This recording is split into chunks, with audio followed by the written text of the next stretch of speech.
All right, let's jump right into this explainer. We're looking at a condition that is honestly as silent as it is deadly.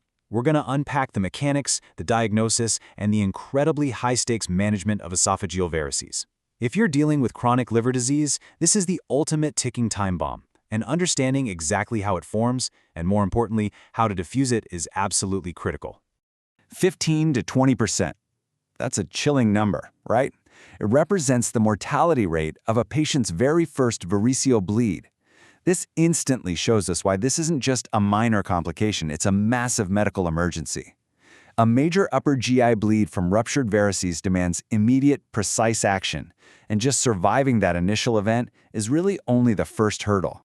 So here's our clinical roadmap for today. We're going to cover the anatomy of a rupture, warning signs and diagnosis, how to handle the acute emergency of a bleed, and finally, long-term treatment and prevention. All right, starting off with part 1, the anatomy of a rupture. It really all starts with portal hypertension.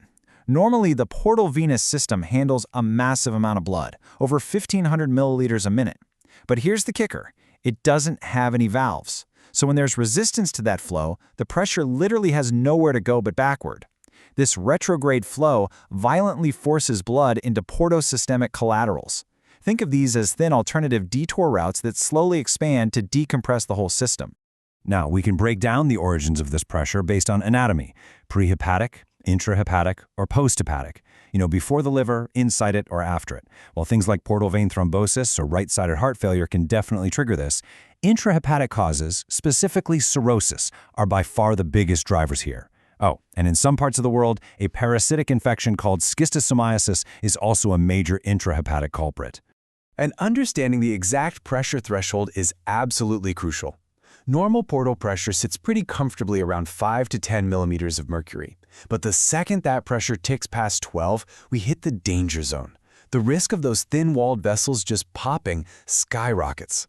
Think about the detour the blood is forced to take to decompress. It pushes from the left gastric vein up into the esophageal veins, trying to drain into the azygos system in the chest. Over time, this intense venous congestion creates these incredibly tortuous, severely dilated submucosal veins. It's essentially diverting massive amounts of obstructed portal blood and turning the lower esophagus into a literal ticking time bomb just waiting to burst.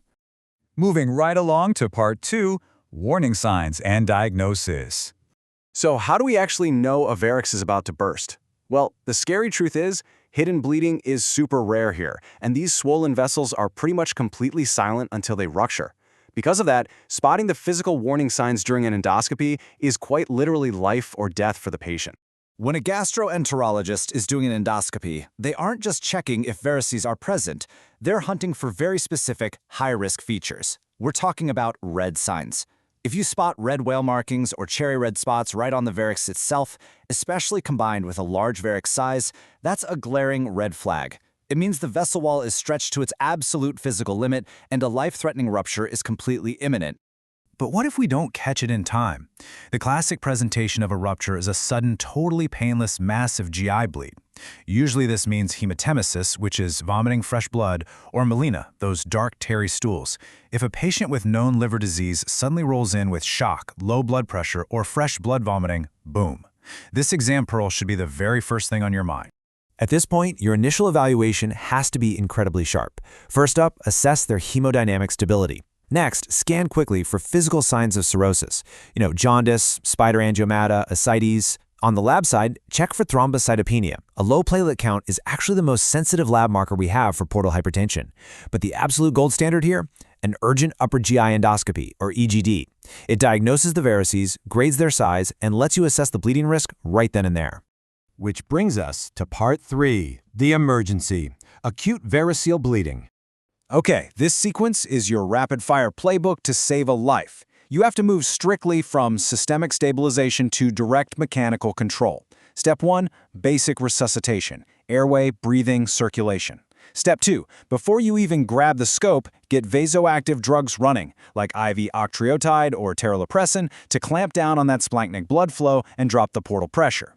Step 3 is urgent endoscopic band ligation, which we prefer over sclerotherapy to literally tie off those bleeding veins. And step 4, do not forget prophylactic antibiotics like ceftriaxone. Up to 2/3 of these patients will develop a severe infection, so this is completely non-negotiable. Now, while you're resuscitating, you got to be super careful with this next point. Do not over-transfuse. Aggressively pumping in blood or plasma expands the total blood volume. It's a really delicate balance, right?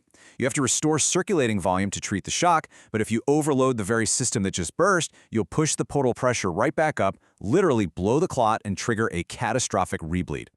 But what if the banding fails and the bleeding just won't stop? Enter TIPS, the transjugular intrahepatic portosystemic shunt. If standard emergency steps fail, TIPS is your aggressive second-line release valve. Interventional radiology essentially creates a direct tunnel through the liver, connecting the portal vein straight to the hepatic vein. It forcibly drops the portal pressure and is an absolute lifesaver as a salvage procedure. All right, our final section, part 4, long-term treatment and prevention. So our strategy moving forward depends entirely on whether the patient has bled before. Primary prevention, before any bleeding has happened, relies heavily on daily meds like non-selective beta blockers to lower pressure or occasionally banding for high-risk folks. But secondary prevention, that's after they've already bled once. And because that comes with a massive 70% risk of rebleeding, you need a rigorous dual-pronged attack. Daily beta blockers plus repeated endoscopic band ligation until those varices are totally obliterated.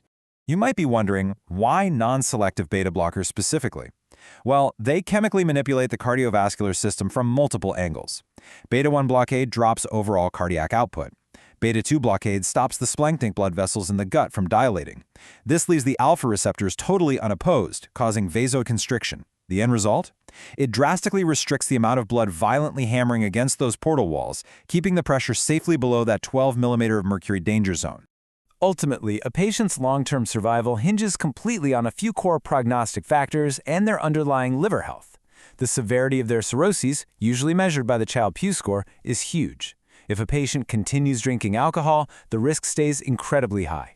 You've also got to factor in baseline varix size, portal pressure, and managing downstream nightmares like infections and hepatic encephalopathy.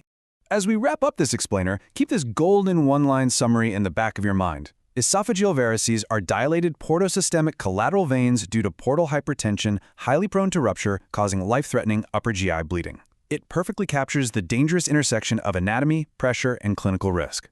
A ruptured varix is genuinely one of the most terrifying emergencies in medicine. So, looking at the tools we have today, ask yourself, how can we better utilize screening endoscopies and vital lab markers in our chronic liver patients to diffuse this silent bomb before the countdown ever reaches 0?